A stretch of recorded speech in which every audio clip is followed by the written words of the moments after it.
Hello, Soul Tribe. Welcome to Soul Tribe PH. It's me, Anna, your certified international life coach and tarot and oracle card reader. So, if you want to avail my services, tarot reading, or coaching, kindly go to my website, www.anasantiago.coach. And please do follow me on all my social media platforms, Instagram, Facebook page, and TikTok, and also here in YouTube. Hello, Soul Tribe! Welcome back to my channel, Soul Tribe PH. It's me, Anna, your love and relationship mentor, intuitive life coach, a tarot and oracle card reader, an energy healer, and now a podcast host. For this particular video, we will be having your monthly zodiac sign reading for the month of July. This is for my dear Leo, Sun, Moon, Rising, Ascendant, Venus. For those who haven't generated their natal birth chart, I suggest to generate yours. Kindly go to the description section. I got there a link that can help you generate your natal birth chart. It just needs your date of birth, time of birth, and also the exact location where you were born. And if you happen to have Leo as your rising/ascendant sign, then this is your reading. So without further ado, my dear Leo, let's get you your angel numbers. So might be this had been the angel number that you had been seeing recently, and might be there is a message, or it can be a confirmation of this message or reading for you. Angel, Spirit, Universe, Ancestors, angel number for my dear Leo, please. So we have your number 2, 5, 1, and 4.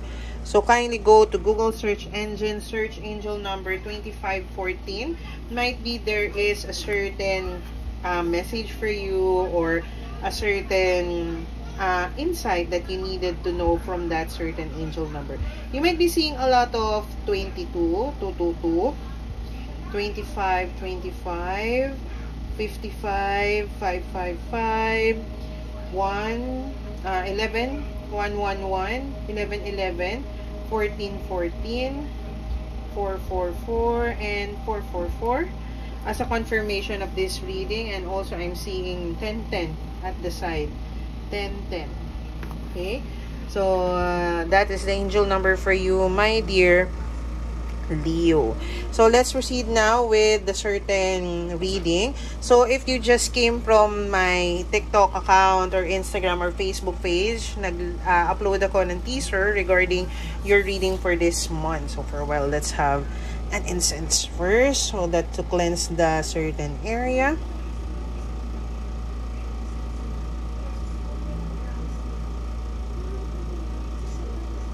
Okay, so to cleanse the area, let's have here. So the overall energies or the theme of your month, my dear Leo, is focused on the 7th house. If you're familiar with astrology, the 7th house talks about the area of your life is about long-term, significant partners, romantic, business, or family.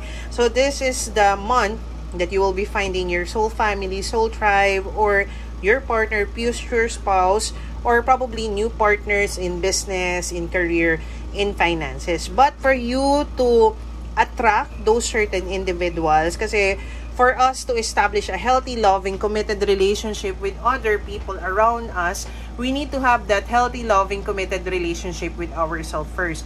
We are our first soulmate. So for us to receive that kind of love, care, value, respect, or to be in a healthy, loving, committed relationship, we need to have that healthy, loving, committed relationship with ourselves first. So before tayo mag-embark on a certain partnership, regardless kung partnership for work, relationship, love relationship, kailangan muna natin magkaroon ng healthy relationship with ourselves first, my dear Leo. And that is the reason why your current energy is you are working on your confidence. You are working on your stability, your confidence within yourself. Kasi for some of you, you had been dimming your light. Kasi nga, you had been seeking approval, seeking validation, seeking recognition from other people around you, or might be you had been comparing yourself to other people and their situation. This is the time for you to stand in your power, take accountability, take responsibility of your own life, my dear Leo. Kasi you're a fire sign. It's time for you to believe in yourself. It's time for you to trust in your capabilities, your talent, and your skill. And the obstacles that you needed to overcome is the Knight of Cups, being open and ready for the different possibilities on the horizon. Kasi for some of you, you are getting too attached, getting too fixated in a possible future and the outcome. And dahil meron ka ng particular idea of the outcome in your mind, that is the reason why you are nagiging unmotivated and unsatisfied kasi you feel like you are unworthy of that certain opportunity, that relationship, that person. Kasi nga, you had been trying to compare yourself to the situation, to other people's position. So that is the reason why you are getting too attached, getting too fixated in the possible future and the outcome. So it's time for you to be open and ready for the different possibilities, and it's time for you to express love to yourself. Ikaw dapat ang unang maniwala at magtiwala sa capability mo, my dear Leo. And that is what you needed to do in this particular month. You need to find stability, security, confidence within yourself with the 9 of Pentacles. Kailangan mong i-boost yung confidence mo. Ikaw dapat yung maging number 1 fan mo, number 1 supporter, and your own best friend. Treat yourself how you wanted to be treated by other people around you. Kasi the way that you are prioritizing other people, putting them first, comparing yourself to them, the more that you are telling the universe or teaching them how to do it to others but not to you. So, if you wanted to receive love, care, value, respect, ikaw dapat ang unang magbigay nun sa sarili mo. You need to be the first one to love, care, value, respect, and accept the person that you're seeing in the mirror, which is you. Then, let's see what is your current energy when it comes to your business, career, finances. What is your current energy, my dear Leo? What is your current energy? Angel, Spirit, Universe, Ancestors. Current energy for my dear Leos, please. Angel, Spirit, Universe, Ancestors. Current energy. So, currently, you are healing. So, might be you had experienced obstacles, challenges, setback, trial, stagnancy when it comes to your business, low income. So you are currently healing and you are having hopes that all of your dreams and all of your manifestation will be coming into fruition. And you are just surrendering and trusting the process. For some of you, this is your energy na. You are now letting go of trying to control the outcome. You are now trusting the process on how things are unfolding in your career, your finances, and your work life. So your obstacles that you're needing to overcome this month. What is the obstacle that you're needing to overcome this month, my dear Leo? What is the obstacle? So, the obstacle is 2 of Wands, looking onto the horizon. Kasi nga, as I've said, might be you are getting too attached, getting too fixated to the possible future or the outcome that you are neglecting certain things in your reality. So, it's time for you to focus on the now. It's time for you to strategize, prepare yourself for what you wanted to manifest into your reality. You want to be successful in your career. What are the things that you needed to do to prepare for that? You wanted to be abundant. You wanted to be financially free, financially independent. Ano yung kailangan mong gawin to achieve the outcome? So, this is the time for you to strategize, prepare yourself, reassess your life, set the intentions and the goals on what you aim to achieve or manifest in the next couple of days, weeks, or months. So what will be the possible outcome when it comes to your career, your finances, your work life? So, nakaganon. So probably you will be in the verge of kumbaga unstressing yourself with this certain kumbaga parang you will not be worrying about it anymore. Basta mag-prepare ka, you need to prepare yourself kasi it falls down here. Pero let's see, let's clarify the 10 of Swords. Why is it 10 of Swords? Kasi nga, you're pressuring yourself. So, you are stressing about certain things in your life. Kasi nga, your judgment is a little bit clouded. So, the thing that you needed to do, my dear Leo, is time for you to focus on the now. Stop wanting to know the when and the how. Focus on the why. Focus on the things that needs your attention. Kasi the more that you are getting too attached, getting too fixated to the possible future or the outcome, the more that you're stressing, the more that you'll have sleepless nights and anxiety. Kasi nga, you're wanting to know the situation, the outcome, ano yung mangyayari, when will that person come, what will happen to my business, to my career, when will that certain clients come, abundance come. So this is the time for you to stop wanting to know the when and the how, focus on the why.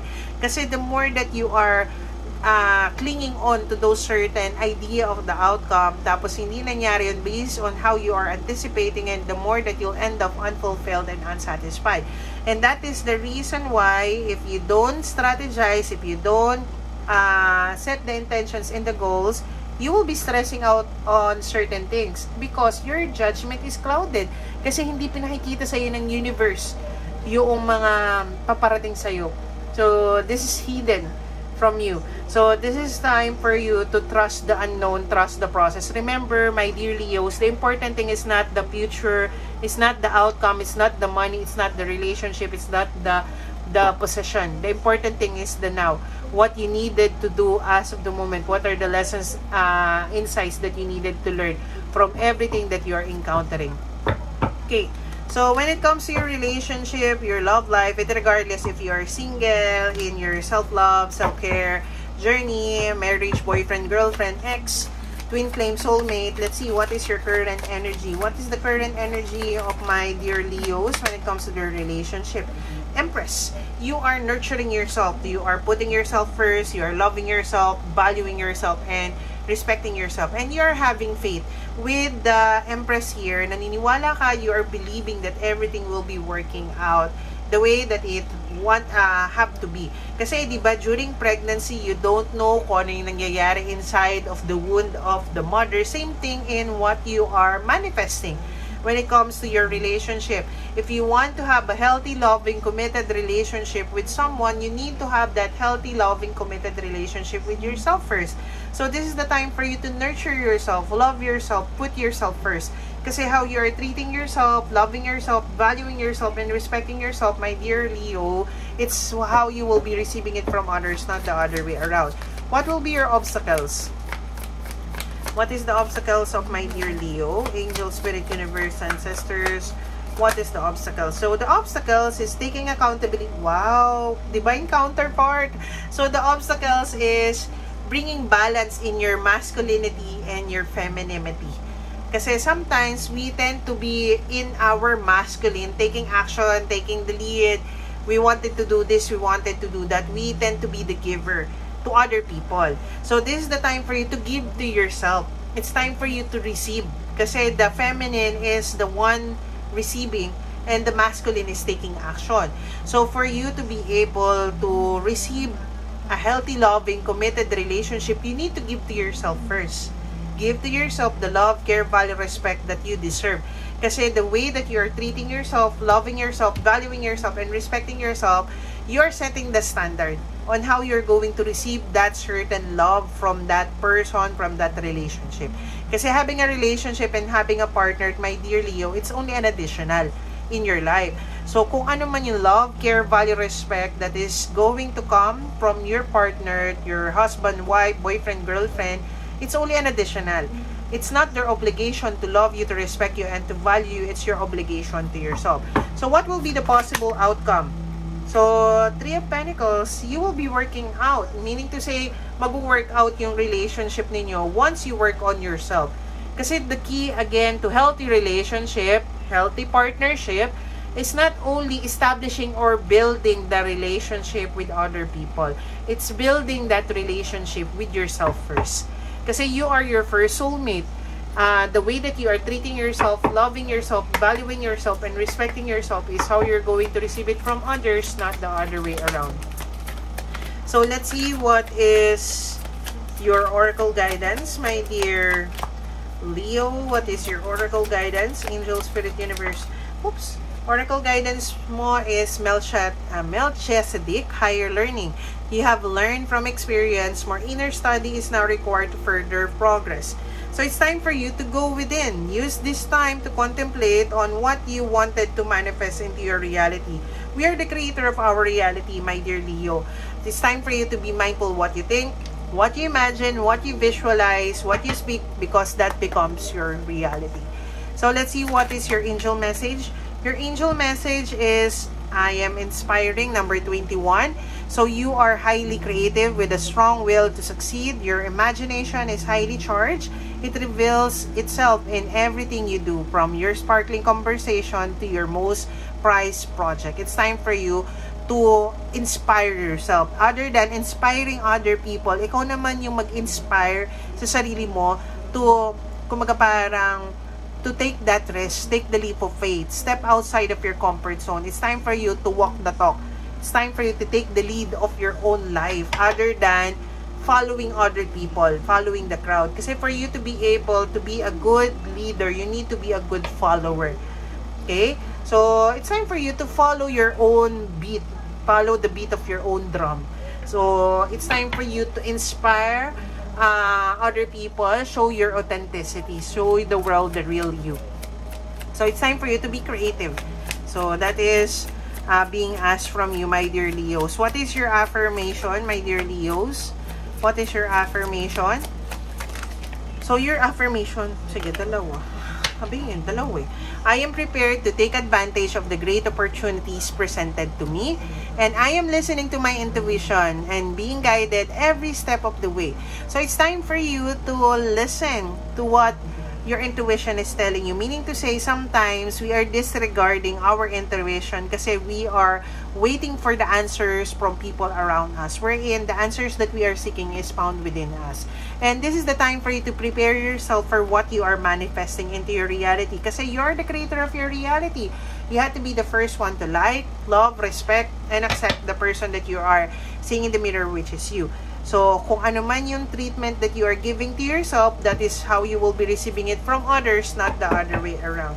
So, let's see what is your angel messages coming from your spirit guides, my dear Leo. What is the messages from your spirit guides?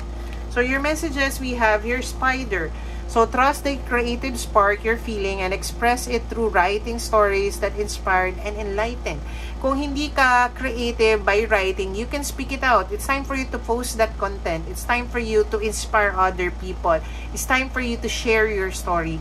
Kasi for some of you, you had been holding yourself back. As a Leo, one of the lessons that you needed to learn in this lifetime is being able to be seen. For others of you, you are afraid of being seen. Kasi you are afraid of taking space. Taking space, maging, kumbaga parang, natatakot ka ng kung ano yung sabihin ng ibang tao. You are procrastinating for some of you. So, this is the time for you to take the risk, take the leap of faith, step outside of your comfort zone. So, what more? Ooh, okay. So, we have here 2 again. So, we have here Manatee Dugong. Accept the situation as it is rather than fighting to change it. So, it's time for you to see the bigger picture on why things are currently happening. It's happening for your highest good, my dear Leo. It's either a blessing or a lesson for you to learn. Kaya nangyayari yon for you to learn the lesson that is provided by every obstacle, challenges, setback, trial, relationship, people that you are encountering. So we have here Elk, Wapiti. Stand tall and maintain your dignity no matter what, and others will treat you with the respect that you deserve. So it's time for you to walk the talk. It's time for you to take accountability, take responsibility of your own life. Because again, how you are treating yourself, loving yourself, valuing yourself, and respecting yourself is how you're going to receive it from others, not the other way around. So this is what I got for you, my dear Leo. If this happened to resonate with your situation, do give me a comment, like, and share this video. And don't forget to click the subscribe button and the bell button for you to get notified of my latest updates here in my channel. And if you want to avail my services, tarot reading, my coaching program, or mentorship program called Heartful Connection, kindly message me on Instagram or Facebook page, Soul Tribe PH, Coach Ana Santiago, with the word tarot for tarot reading and coach for coaching program. And I have a free webinar this July 3, 2024. If you're interested to join, kindly message me in Instagram or Facebook page with the word self-love. Or for more of my services, kindly go to my website, www.anasantiago.coach. This is what I got for you, my dear Leos, or Soul Tribe. Sending you much love and light. Bye-bye!